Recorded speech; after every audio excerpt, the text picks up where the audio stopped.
20 people have been burned to death when a petrol-laden tanker exploded in Ankpa, the headquarters of Ankpa Local Government in Kogi State. The tanker reportedly lost control due to brake failure and fell on the bridge of Maboro River before exploding.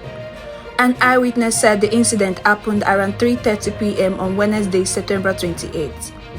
The eyewitness said it is the second major disaster in Ankpa within this month. This one is the most terrible and horrible. Over 20 persons were burned to death, some beyond recognition. Many who were crushed to death had their body parts scattered all over the place. The parts were picked in pieces and put in body bags. The Kogi State Federal Road Safety Corps (FRSC) Sector Commander Stephen Dawulung confirmed the incident but said the number of casualties could not be established yet. "My boys are there putting the pieces together.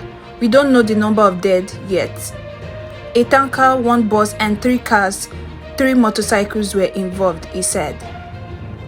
This is Justina reporting for Donkest News Lab. Thanks for watching. Please don't forget to like, share, subscribe and on your notification to get more updates.